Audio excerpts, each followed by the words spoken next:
This country was founded on the radical idea that we are created equal and endowed by our Creator with inalienable rights. And yes, we have a long way before we fully live up to those values.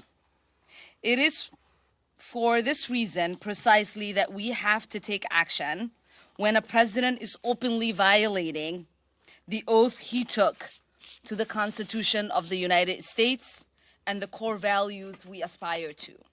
As Martin Luther King said, all we say to America is, be true to what you say on paper. I believe this is a pivotal moment in our country. The eyes of history is watching us. Right now, the president is carrying out mass deportation raids across this country in each one of our districts.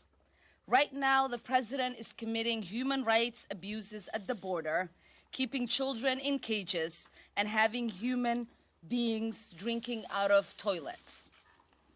This president, who has been credibly accused of committing multiple crimes, including colluding with foreign government to interfere with our election. This is a president who has overseen the most corrupt administration in our history and pursued an agenda to allow millions of Americans to die from a lack of health care while he transfers millions of dollars in tax cuts to corporations. This is a president who has said, grab women by the pussy. This is a president who's called black athletes sons of bitches. This is a president who has called black people who come from black and brown countries shitholes. This is a president who has equated neo-Nazis with those who protest against them in Charlottesville. This is a president who has openly violated the very value our country aspires to uphold: equality under the law, religious liberty, equal protection, and protection from persecution. And to distract from that, he's launching a blatantly racist attack on 4 duly elected members of the United States House of Representatives, all of whom are women of color. This is the agenda of white nationalists.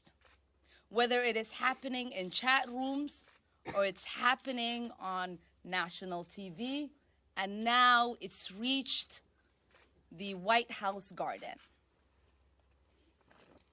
He would love nothing more than to divide our country based on race, religion, gender, orientation, or immigration status, because this is the only way he knows he can prevent the solidarity of us working together across all of our differences.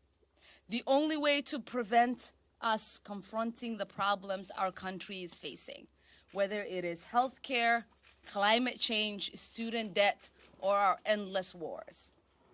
This is his plan to pit us against one another.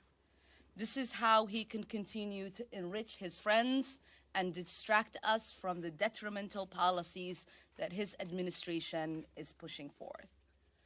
So we can either continue to enable this president and report on the bile of garbage that comes out of his mouth, or we can hold him accountable to his crimes.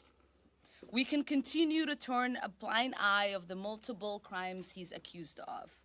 We can stand while he violates people's basic human rights and the responsibility that his administration has for the deaths of children on our border, or we can take action.